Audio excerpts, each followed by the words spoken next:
ALL EXCE with Danny Zalesko and Tim Richards. It's the Danny Zalesko Show! Welcome, everybody. It's another edition of ALL EXCE, the podcast. Tim Richards and Danny Zalesko here with you once again, spinning yarns and tales that can never be told again. Shh, keep it a secret. We got Tommy Shaw with us on the podcast today. Tommy, thanks for joining us. Well, it's nice to be here. It's nice to be anywhere. It is. It is. I just checked. I still have a pulse.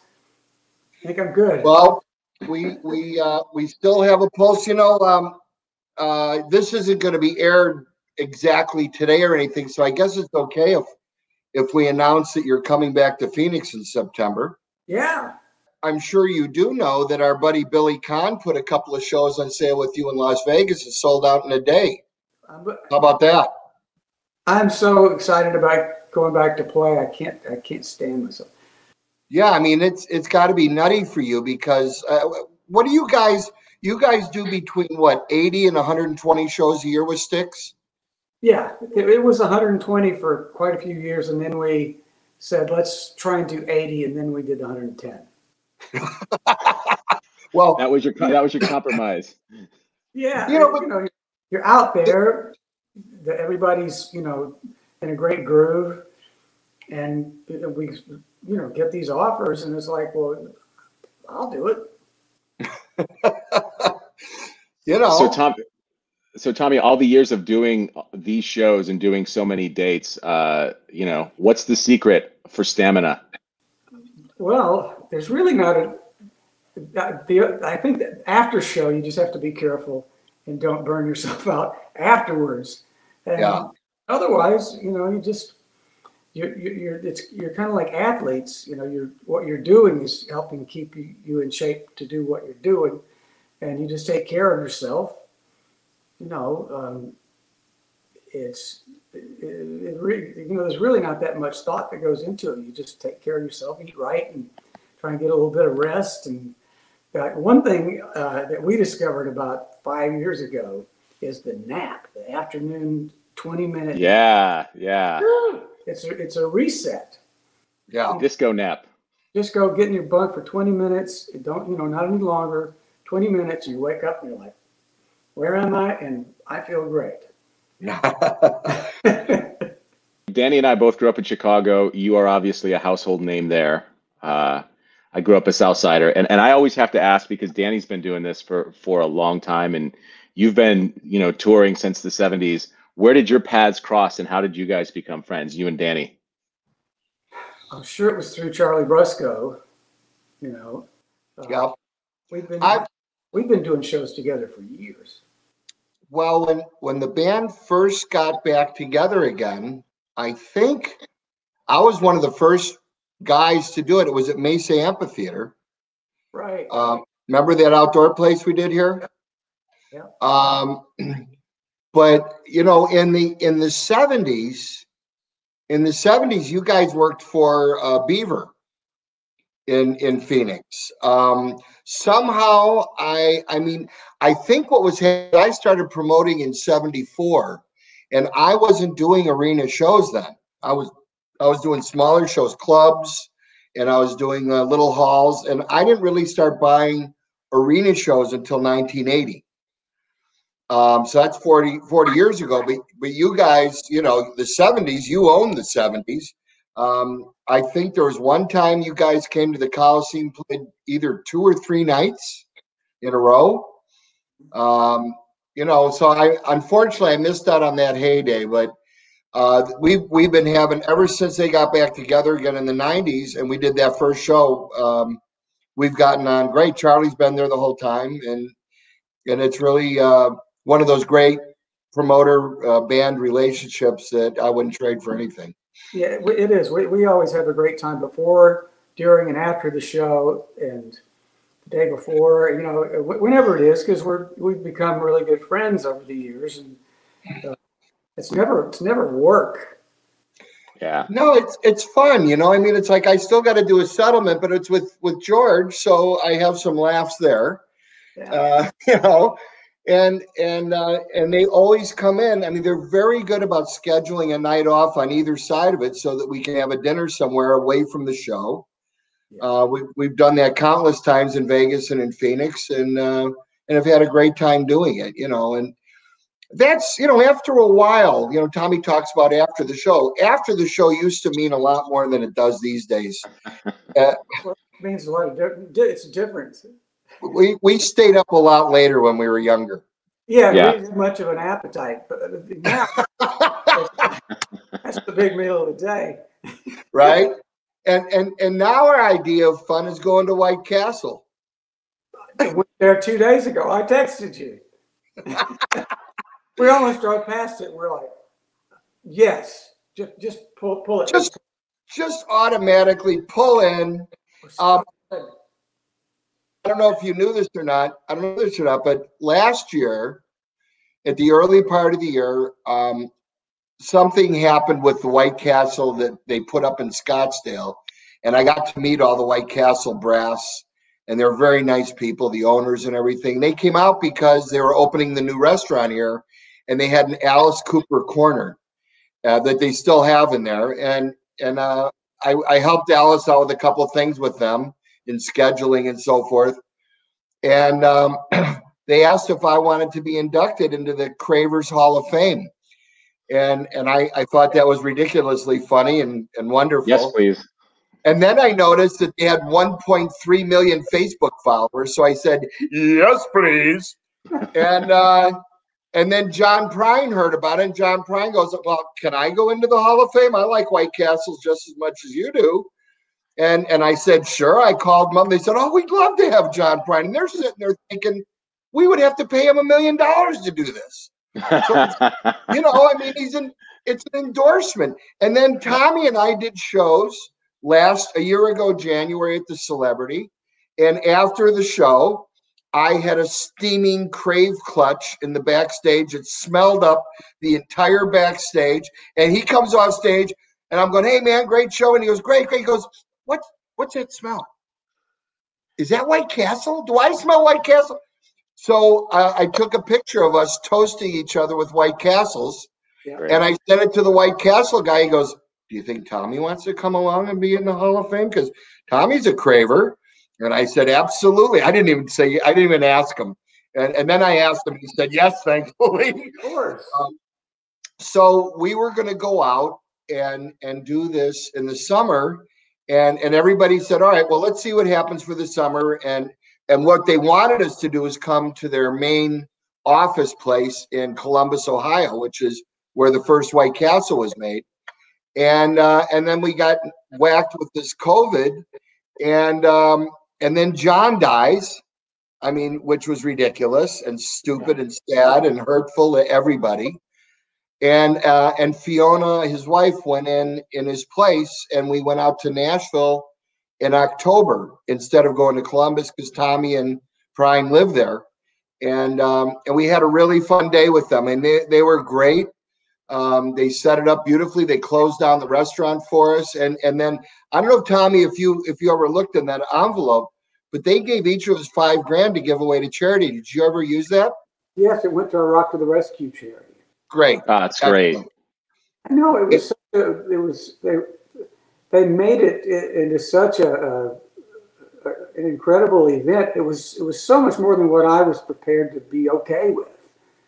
You know, I thought it was going to be just, you know, show up there and, you know, take a few pictures and meet people, and then and that would be it. And it was like bona fide. It was they had light cameras, and it was a TV studio. Yes. So they recorded everything, and they put it up online, and they had so much fun with it.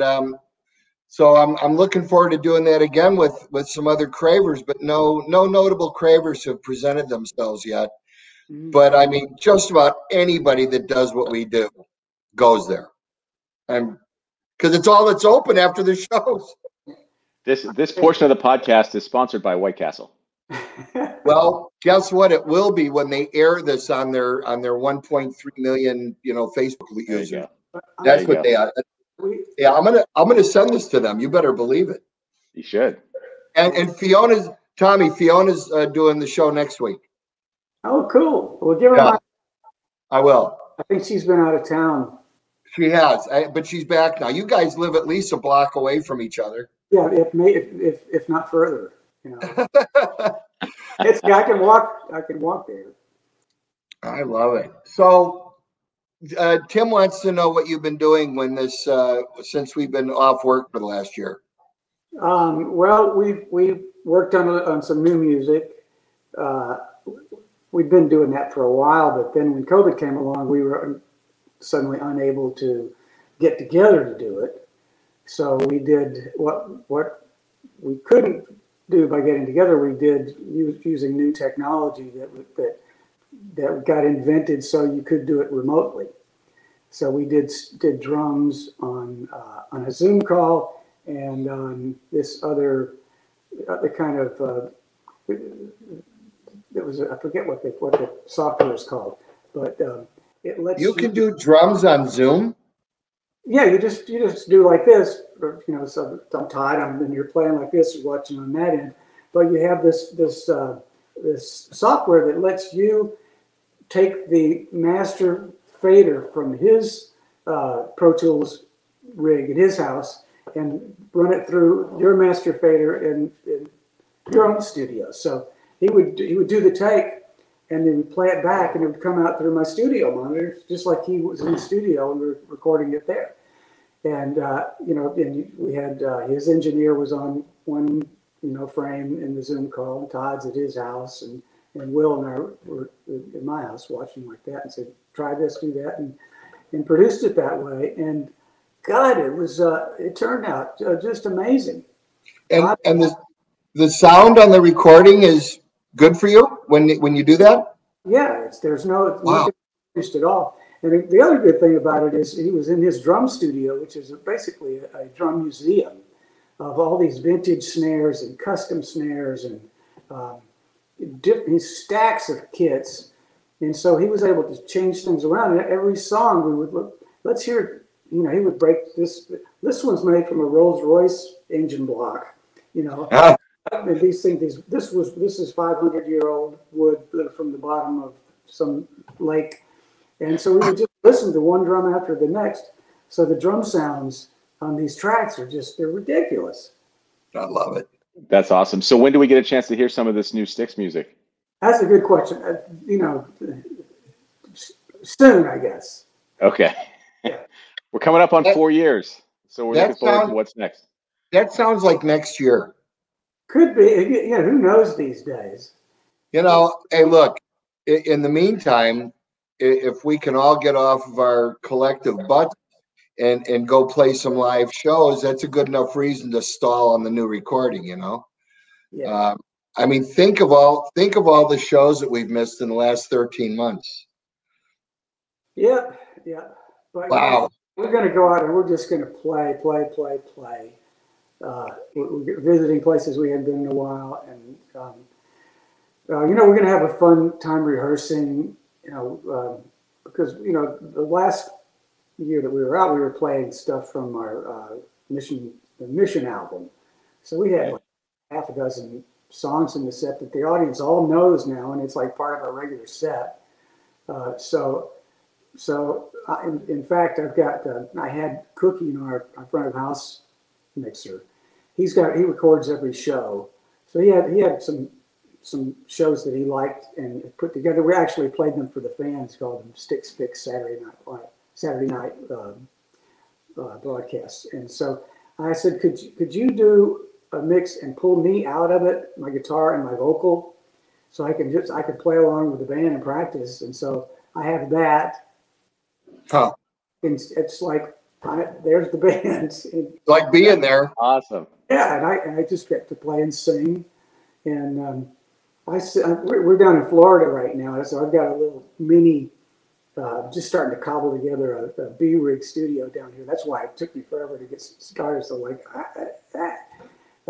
but I have, you know, I've got my guitars, and so I played our new music through the speakers today. So I played along with that because, you know, you record this stuff but it's all new. While you're recording it, you're creating it, and you don't really know it. Right. You knew it while you're recording it. So Will is going to be working with us on learning some of these new songs. But anyway, we've gotten together and practiced it over at my house, and now I'm here, and I can play along with it, and I'm getting to sing. I'm sure there's people next door going, "Why is that guy yelling in there?" Is that Tim and Danny he's talking to? What are you doing in Florida? What do we do? We used to have a place in Oregon when we lived in California. I was on the coast up right across the California border, and we would drive. We'd get our animals and throw them in the truck, and we'd drive for like 17 hours and get up there and spend time up there. But when we moved to Nashville in 2013, that remote area is just about impossible to get to from here. And bringing the animals is, forget. Yeah. So we wouldn't go there for a year would go by. We wouldn't go. So we sold that to some people who were very happy to have that, and we got a place down here in the Panhandle. And this is the second time we've been down here. So we're still kind of moving in. Got it. Well, that's a beautiful part of the world right there. Yeah. It is, and it's booming. Everybody's moving there. It is, and these are the beaches that Jeannie and I both knew as kids, because it was from Montgomery it's 3.5 hours by car, and she lived in Tennessee, so it was 7 hours. But right. Everybody went. I almost died in a rip current when I was like 14 years old. I didn't even know what it was. Back in the vagabond days. You knew who you were. Yeah, I was down here. My parents let me go with this older band, and they were like in their 20s, and I got there, and we were over at one of the guys' parents' house in Panama City, I think it was. And somebody gave me a beer, so I drank the beer, and I was buzzed. I was like, I'm going to go for a swim. Then I know it was like, how do you get back in? And I don't know how I did it, but I made it out of the water, and I was expecting to have people to come up and go, "Are you okay? Are you fine?" And no one noticed. Nobody knew I was out there. That's crazy. Yeah. Well, glad you made it through. I am too. Yeah, I would have really been late for this. Yeah, that's so funny. So Tommy, I gotta ask, like, you're an incredible guitar player. Your vocal range is just insane. When you have the gift of both, being a great guitar player and being a great singer, is there one that you feel more connected to than another? Like somebody said, you see yourself more as a guitar player, more of a singer. What would you say? Well, they're connected. I mean, they're like these like this. One goes where the other one goes. And you are doing two different things at once, but I've done it that's all I've ever done since I was, 9 years old. And I'm self-taught, so I taught myself some really bad techniques, and I've stuck with them. But singing and playing it's just something that I never realized how much I would miss it until we got locked down. And, yeah. It's what I'm best at, and I realize I'm not that good at very many other things. And you take away this, I'm just sort of like this, hey, where's the door? Yeah. Not to mention, I've talked to a lot of guys who are used to being out on the road so often. Their wives and them both have lives, apart because they've been forced to, because, your wife doesn't travel with you all the time, but she's out quite a bit. But it's a different thing. I mean, I've got a guy at my house helping us out with some stuff who's a little bit older than me. He used to work for the governor and the mayor's office and all that. And his wife said, "Can you find something to do? I don't want you around here all day. Get out." Well, fortunately, my studio is, we live in I guess there's 4 floors. Is that right? 4? Yeah. Anyway, and so You're buried in the basement. very bottom, yeah, and she's living up there with a great view. Uh, and so, but we really like each other. So, and so we spend a crazy amount of time with each other. I don't know. I think she might hate me, but I like her a lot. And She likes you. yeah, I think she does. Yeah. And so the one thing that happened when around the time everything got shut down, we had gotten chickens. So one thing I always do when I'm home is I get up and do the first feeding for the dogs. And they're ready to go. You want to get up at 5? Yeah, I'll eat now. So whatever time we'd get up, I would go in and I would like make sure the kitchen was set up for the dogs before I go to sleep at night. And, Jeannie used to have to do everything, all this stuff. So it took a shift away from Jeannie, which allowed her to sleep in finally at the house. So that's been a plus for her. And it made me realize just how much she does around the house. Yeah. And she's really good at it. You know how when you get somebody to do something and then they break it, and now you got to go get a new. I'm kind of that guy. I'm good. I take out the trash. I feed the dogs. I can go.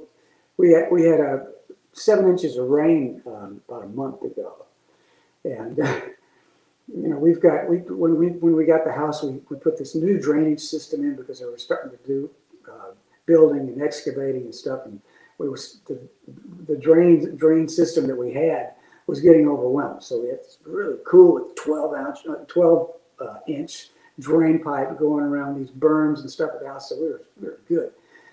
Well, the other night when the 7 inches of rain was coming down, it's just getting ready to get in bed. It's been raining, and I said, go out there and check the drains. I went outside, and it looked like rivers of milk chocolate going. All the drains were clogged up, and my boots are all full of water. And so Jeannie said, "Is everything all right out there?" I was like, "Well," and the drain. So because she's been through it, she knows what everything is. So she gets a bathrobe on, brings her boots on out there. So she gets out there. She's soaking wet, but we find all this stuff and we're pulling everything out of the drains, and it's just raining like hell. And the pool drains were backing up, so the water's getting close to the house. So she knew the drains that might get clogged. It goes like that, and next you hear this sucking sound. So all the water's going away. And fortunately, I went out there to look at it, because otherwise we would have woken up the next morning and there'd been water in the house. But it was insane, and it was the day that I got my first COVID shot. So I'm thinking, I'll just go to bed and have a good night's rest. Instead, we're up to 3 o'clock in the morning doing that. Yeah, and I'm sure there's a lot of people out there that think, well, Tommy's got somebody to take care of that. Yeah, his wife. Yeah, she was really good. But the next she knows everything about that place. Yes. Well, it was, and all our neighbors were talking about it. So we've never seen anything like it. It was like a river running down the street and then cutting right through our yard and going to our pond. And it was insane. And the next day I got up and I looked out in the front yard, and everybody's mulch and stuff and pine straw from under the bushes was just in these rows going down our front yard. And I'm looking out the window and going, I am not going to look at this. So I got up, got the dump cart and the rakes, and I got out there and I erased all of it. Nice. Yeah. So these are the things you do when you're not on tour. I know. It was like, where's George? Right? I could have used you a few years back with knowing that you guys are drain experts. We had a show out at the amphitheater here on the west side some years back with Toby Keith. And in the middle of his show, we got a tremendous, Tim, you were probably there. There was a tremendous rainstorm. Remember? Were you there? And what was the venue? It was the Desert Sky. Okay, probably, yeah. So it rained and rained and rained, and the drains were closed in front of the stage. Oh, you got a swimming So pool. the stage is 4 feet high, right? And the water was 3.5 feet high, and everybody had to leave their seats and go to the concourse or go back up to the lawn. And Brandon at the amphitheater finally found where this trap was, where they had to literally go under the water to get the traps open. And somebody had to find it with a light under 3 feet of water first. And then and just to be a wise guy, a couple of the security guys swam right across the front of it.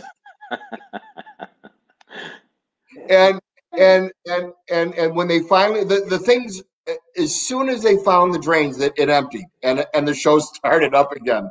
But it was, I've never had that one happen. Another one, just fun facts with rain. I had a show with Judas Priest one night at the same place. The same storm came back, and I had this guy called Jackie Green, who's kind of a jam band, really great Americana guy. And he's playing at the Rhythm Room, and it rained so hard it flooded the Rhythm Room, and they had to cancel the show. Oh, I no mean, kidding. we get some beauties out here too, but fortunately for us in Arizona, the rain and some dust storms are the only real thing that we ever get. The rain only happens once every few years, but the dust we get every year, and that's a pain. But it's not a tornado, and we don't get those storms the way you guys get down there. You get some good ones. We do. We get a lot of that heat lightning. So that's Yeah. fact, you're out there. It never. Well, it hasn't stricken us yet, but it was. When you get out there in the middle of all that, there's some kind of animal instincts. It's like you against nature, and it's pretty. Yeah, Yeah, it you sounds like really you were a gotta watch superhero. that, because nature usually wins. Yeah. No.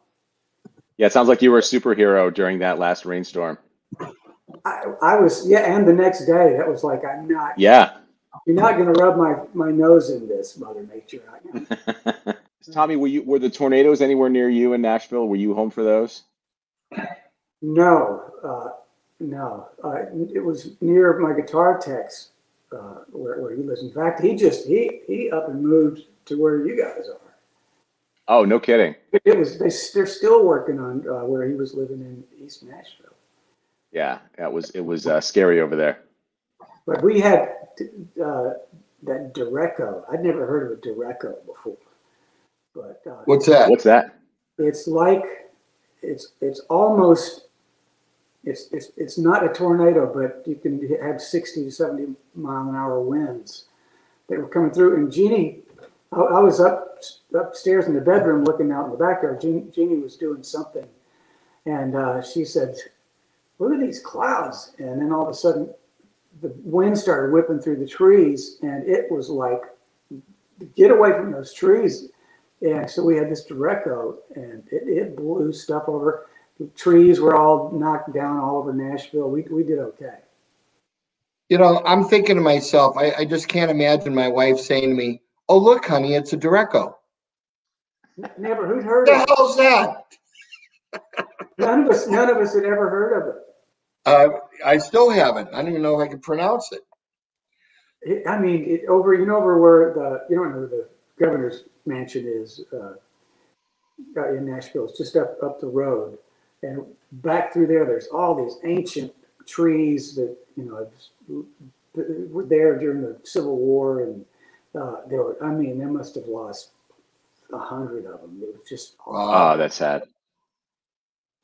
So, That's of all crazy. the places that you've lived throughout your life, from Montgomery to LA to Nashville, where's your favorite? Do you have a favorite place? I liked all of them. I mean, I lived in New York for 7 years. Didn't own a car for 7 years. My daughter was born there. I grew up in Alabama. We lived in Beechwood Canyon in Los Angeles when it was like it was the best time ever to live in Beechwood. We lived.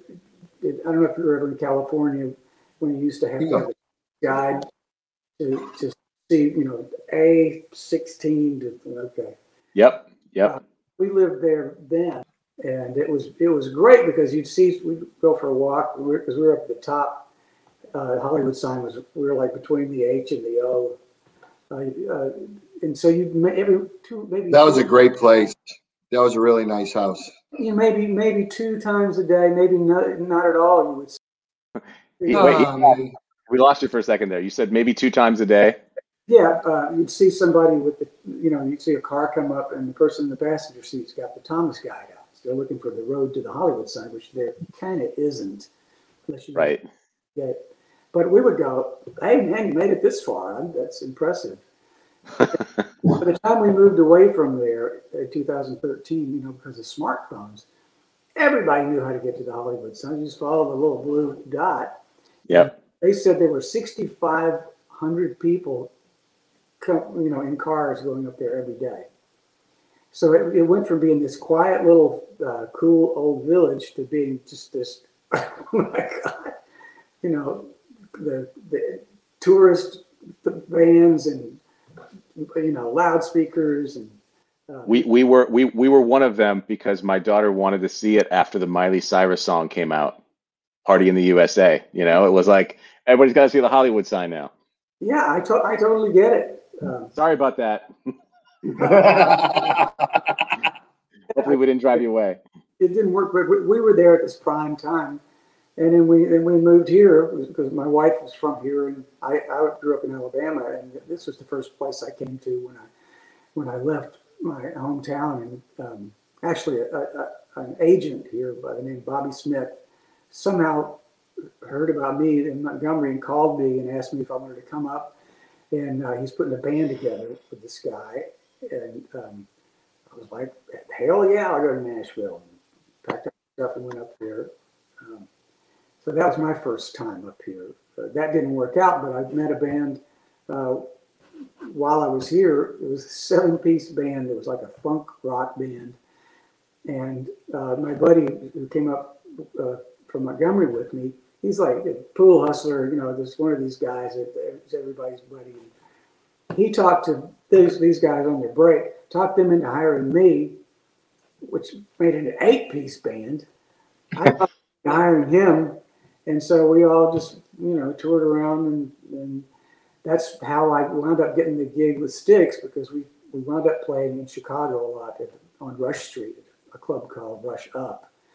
And one night, Styx's tour manager came in and introduced himself to us. And so when they were looking for a new guy in December of '75, he remembered me and he found me up there through, I moved back to Montgomery, and he got my number from the directory assistants and called me up and said, come to Chicago and audition for the band. Well, we're so glad that happened, because obviously you changed the course of rock and roll history. It worked out. It worked out. It's a funny thing when somebody asks you, like, what would you have done if you didn't do this? You have to go backwards a little further and go, what would you have done if, like, one thing, and it seems like totally irrelevant, one thing didn't happen? I've been getting asked that a lot lately. I don't know why. But, I wrote this book and I've been doing interviews, and I get these questions, dumb questions like we're giving you. Oh, look, there it is. And I couldn't, it's a weird thing to be asked, but I don't know that, like today I heard from a guy in London. He goes, what are your regrets? I go, besides being on this call, I don't know. I don't really, I don't, it's weird. I mean, we've all done some dumb stuff, but if you think about your top 3 stupidest things you ever did, think of what happened as a result afterwards of that happening.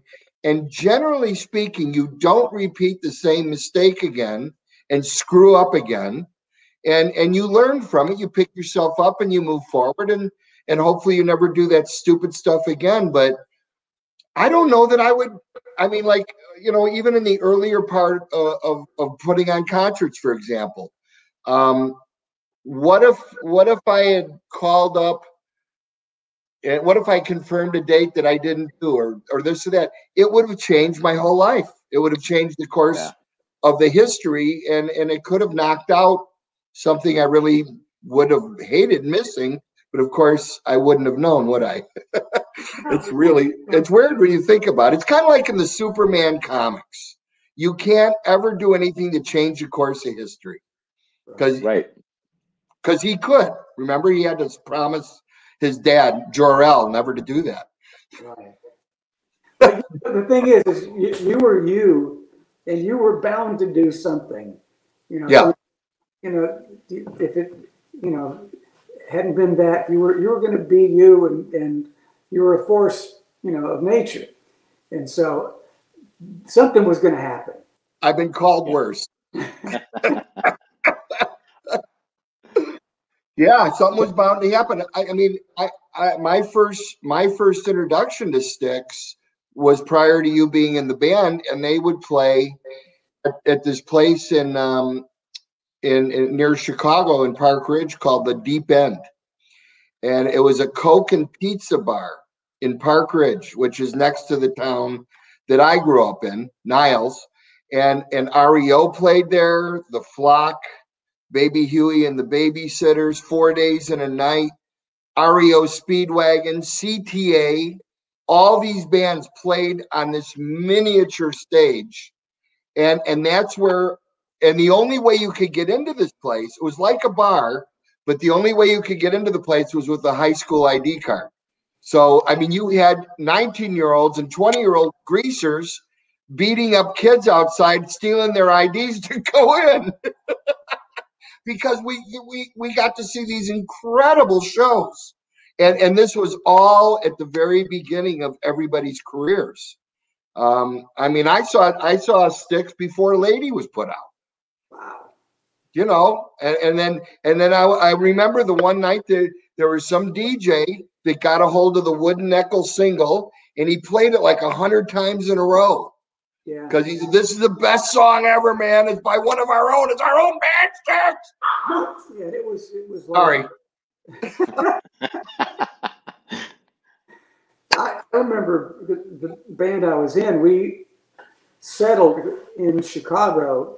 We were on the road for a couple of years, just bouncing around everywhere. But suddenly we had this little string of gigs that we could circuit around, and it was all around the Chicago area: Wisconsin, Indiana, Michigan, Tennessee, and so in Alabama, Mississippi. And so we decided it might be easier if we just stay in Chicago. So we got a couple of apartments, and all 10 of us, or however many there were, we just inhabited these apartments on the north side of Chicago. And so that changed everything. Then we built a pretty big fan base in Chicago. But then disco music started happening, and we were playing mostly original songs. We would do covers by Uriah Heep or Tower of Power, that kind of stuff. But they wanted us to play disco music, and we were like, "No way! No, we don't want you to dance to us. We're a rock band." So we just little by little, we just wound up with no gigs, and that's when I moved back to Montgomery. Yeah, it's a funny thing about those bar owners. They want people to dance and drink. Yeah, I understand it. I mean, we're the band, so we would do these 10-minute songs, Yeah, right. I mean, you're probably covering "Look at Yourself" by The Heap. There's 10 minutes. Yeah, what was that? July Morning. July Morning. That's 12 minutes. Yes. I love those songs. Yeah, we were not going to do these. Everybody, I don't know if you knew or not, but the guy who wrote most of that stuff, Ken Hensley, just died a little while ago. And he had a record ready to go, and I got a copy of it already. But he put a beautiful record together. I'll get you a copy. You'll like it. Because he's got such a great voice, and he played the keyboard so well. It's a shame to have lost him. I'm glad you mentioned that, because I like thinking about it. Mick Box used to come see us. Mick Box. Mick Box is like, he's like the size of Ronnie Dio, like about 5 foot tall, 5'1", and he plays the biggest guitar. You know what a sound he has. He's a monster. Oh, Uriah Heep, Tim. Going back. Oh boy. Going back. Yeah.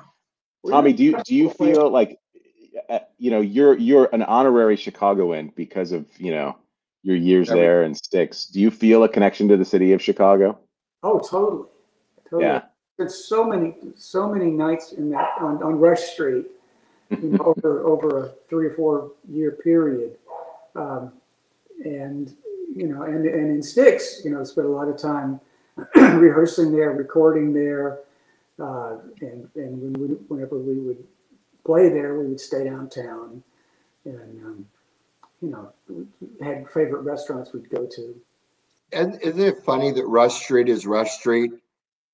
Because that place can be crazy. I mean, in my younger days when I used to hang out downtown Chicago, what a blast that whole scene is down there. The ladies dress beautifully for themselves and everybody else, and the guys are all down there on the hunt, and there's all those bars and great restaurants down there. Chicago, that area, that 1 mile area of Chicago is just a treasure.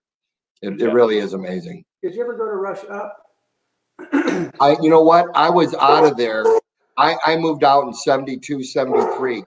So I wasn't really, I was only 18, 17. So I didn't get to go to the bars then. I had to wait till I grew up to go there. So I could dummy down and act like a kid, Yeah. I almost bought the farm there one night. Were you being bad? Wait, is this the stage thing?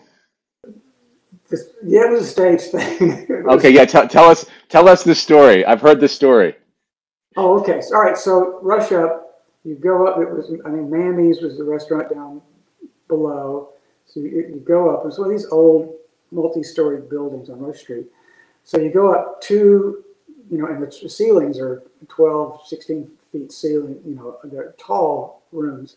So you go up, and we haul all our gear up those stairs, B3s and big amps, and we get up there. So here's the main floor where the bar is and everything. Then you go up another floor where they've cut the ceiling out above the dance floor, and so the band is up high, and they got like a big steel pipe running across the front of it. It hits you about right here, so you don't fall off the stage. And so, or maybe it was about here. And our big finale was I would do The Thrill Is Gone, but we did this like heavy soul, rock version of it. And at the end, I'd go crazy. And this particular night, somebody had bought us. They kept sending shots up, and it was the end of the fourth set. Fourth set.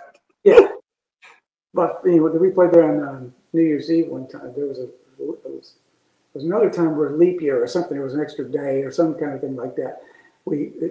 Daylight savings time. He made us play an extra. We played 5 sets anyway. So The Thrill Is Gone, and what I would do, near the end, I would rush this bar like this. I would rush it and play my guitar, and I would kind of balance and it looked like I'm going to fall over the thing, but I was aware of my balance there, and I would scare everybody, and I would tip over that way, go back and finish the song. Well, on this particular night, because the band had sent up so many shots, so a little off my game. So whoops. So I go to do this, and I don't really remember what happened, but because there's a picture somewhere. Keith, the other guitar player, what happened was I hit the pole, and I start I'm going over like that to and I'm still playing. And see my left hand, I'm still barring a C chord. I don't even know that I'm about to die. He, the guitar player, reached up and grabbed me by the, I had this kind of flag blue jeans, grabbed me by the slack cloth of the bell bottom, and kept me from falling over to my death. Oh, that's what happened because I saw in the interview the picture. It looked like you were gone. When you see the picture, it's like Oh, you're not coming back. You hit the point of no return. I hit the point of no return, and I didn't even know it yet. And so, here's the funny thing. Colin, the lead singer, he said, "This is going to be good tonight because he's really messed up." He goes over on the side of the stage, and he took the picture. Oh, that's perfect. It's like, thank you so much, man. At least if I die, there's a good shot. Yeah, That's rock and roll right there. It was, That's awesome. Fantastic. That's fantastic. I'm not like I'm proud of it. I'm just. Hey, I'm proud that you made it out of there alive. Yes, that. It really does speak to the mayhem on Rush Street, though, doesn't it? Yeah, and just young musicians being young musicians. Everybody's had those kind of. I mean, did I ever fall off a stage? No, I'll tell you what I did do. It's nowhere near as dramatic as this, but it's weird. I was at a Charlie Daniels show, and I was late to get on stage to do announcements, and I had a big show to announce, and they were holding for me. It was like 20 seconds. And when those big guys with the cowboy hats, when they're staring you down and you're not there on time, they get awfully angry and they're big. So they see me, I'm about 30 feet from the stage, and I had to run through one of those chair holders, those metal chair holders that they transport like 50 chairs at a time on. Right. So I had to run through it like it was the tires at a basketball or football training camp. And on the last one, my calf, the front of my calf hits the bar, and it blew my whole calf open. I still got a great big scar from it. And it starts bleeding heavily immediately. And I can tell it really hurts. I think I've done some really good damage to it. I don't look because I'm late. I'm that late. I don't even look. I run up the stairs. I go on the stage. I'm doing my announcements. I can't remember what the name of the band was. I did the announcement, got a great reaction.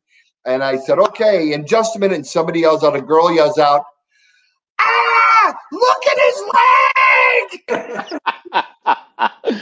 He's bleeding. And my entire pant leg, and of course I'm wearing tan pants. Couldn't be black pants.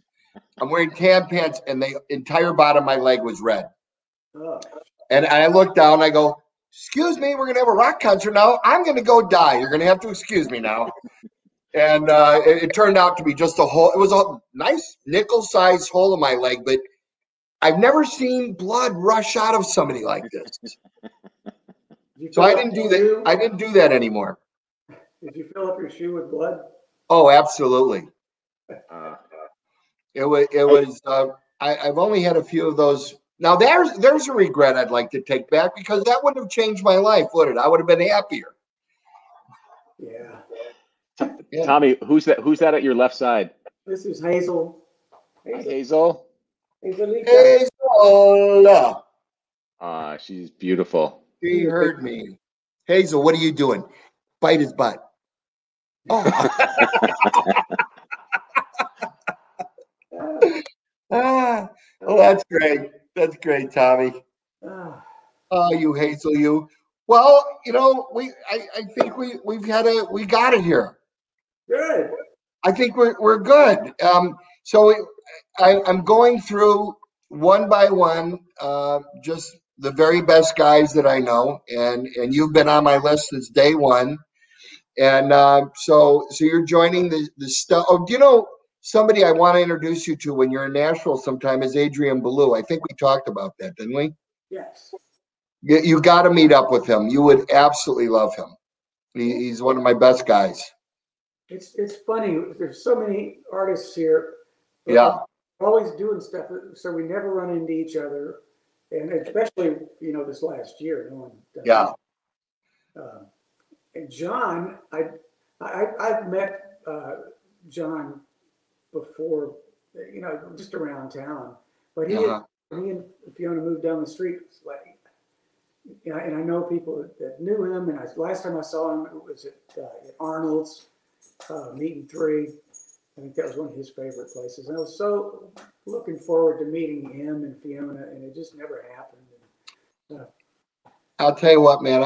I met up with him and Stevie Goodman in '78 here in Tempe when we did a show together for the first time with their manager Al Bonetta, and by far, I mean, a total family type of a thing, much the same way as us. And I miss him badly, and I hate the fact that he had to go any sooner than he was supposed to. Yeah.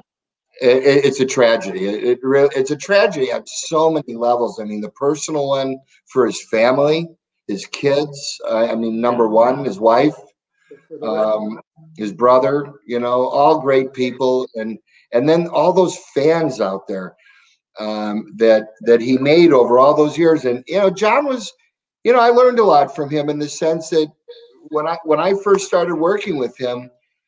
He didn't make a lot of money. He's making $3 grand, $4 grand, $5 grand a night. And we got him up to 10, and then we got him up to 15 and 20. And he loved all that because he started buying stuff. He could buy a new car, and he could, get new guitars. But when we first started getting together, none of us really had any money. But we were happy as hell because we knew we were doing what we were doing right. And it's just a matter of time in this business. If you keep it together and you treat people good, you put on good shows, and you're going to have a career. I mean, I don't mean to minimize it and make it sound easy, because it's nothing easy about it, but that's what you do. And the hard part is doing it. The hard part's showing up. So you keep it up. You don't stop being that guy. What else am I going to do? No one will have you doing. Nobody's going to hire you for drains unless you bring your wife. Right. Hey, Tommy, I want to say, as a fan of your music and your artistry, throughout your career, growing up listening to all of your music, the thing that I admire about you the most is just how humble and down to earth you are. I've watched a fair amount of interviews and just, kind of admired you as a fan from a distance. And for as much as the rock thing will go to people's heads and blow their heads up, it just seems like you've always been just a regular down to earth guy. And I really admire that about you. Well, that's you can thank my mother for that. Well, she did a good job of raising you. She was great. Both my parents. My father worked a lot, and my mother was just this. I don't come anywhere close to being like her, but she instilled a lot of it in me, and she was always the biggest fan. I did a bluegrass record about 10 years ago, Mm-hmm. and it was her favorite record that I ever did. And I've told this story before, but if she were there and the record, probably even 10 years later, however long, she would see you and she would say, "Have you heard this? Have you heard Tommy's bluegrass record?" Have you by the sleeve. You go, you haven't got it. You've got to go out. Once you tell me, you promise me you're going to go out there and buy it. And you'd be, "Okay, Mrs. Shaw." All right. That's awesome. That was her, of all the records I ever did, that was her favorite. So it was one of those, how you do something sometimes and it didn't make any sense at all for me to do a bluegrass album, except I knew I could because, I grew up in Alabama. I'm not some, I've sung that kind of music all my life. And, I have a high voice. I can hit those harmonies and do all that sort of stuff. And so it was fun and it was easy. But I never expected that to happen. And then it turned out so well. And for that to be her favorite record. So. Well, it's a good thing you made it. Sure is. There's a lot of good bluegrass. There's a lot of good bluegrass out there, Tommy. It might be time to do a tribute album for your mom. Yeah, wow. Bela Fleck lives a few doors, but he's not bluegrass. Hey, you know what I was thinking though before when you were talking about the old band at the Rush Up. I think it'd be fun for Styx to play "The Thrill Is Gone." Wouldn't that be cool? Oh yeah. We could do God, it. would that be neat? We did a blues set at one of the Eric Clapton, the show that he did in New York, the guitar The Crossroads. Crossroads that he did there. We played at the Hard Rock, and That was that night that we had Joe Robinson was playing with you. Remember that young kid guitar player? He was real flat.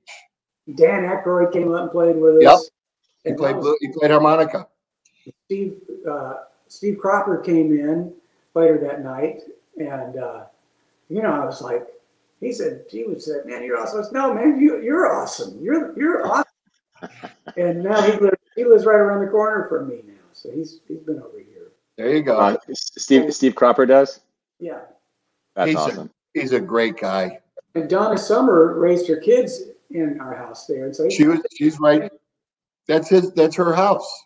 Yeah, that wasn't her last house. It was her next to the last house. But she raised her daughters there in that house, and it's just the sweetest vibe. Yeah, it's gorgeous. Yeah, that was her doing. It really is. Well, all right, my brother. Well, I think we've got a take. All right. We do. All right. Do we have a take, Tim? Wait, this wasn't the warm up. Hold on. Okay. All right. Tim, turn on the microphone now, will you? Okay, I'm gonna start recording. Okay. And suddenly It's the Let's Go Show. You got a jingle, Danny. You got a jingle right there. can I hear that again, Tom? It's the Danny's Let's Go Show. That's the We're gonna best. we got to use that. We got to use that. That is the best. Tommy, you are awesome. I got to sing. I sang. And very Hey, well too, I might add. You want to sing? We'll just sit here all night and watch you sing. No problem. Yeah, that's all right. You guys would probably still be sitting here. I gotta go over to an event over at Sanctuary, but I'm sure you'll still be after it when I get back. Yeah, that's that. Then I'll do the Tommy, honestly, it's an honor. You're rock royalty. It's an honor meeting you. Thank you. That's very nice. I hope I don't spoil that for you. Not at all. No, it's just you just plussed it. You made it better.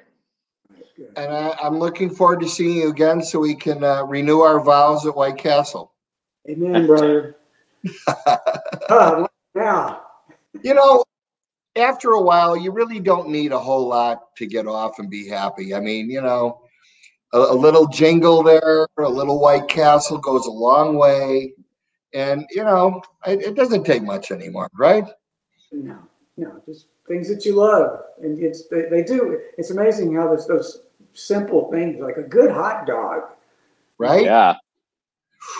I'm hungry. I know. Me too. We bought some. I think I'm going to go eat. Let's eat. I'll let you know what I have. I'll take a picture for you. Tommy, awesome meeting you. Pleasure. Thank you. Danny, love you. All Access with Danny Zalesko and Tim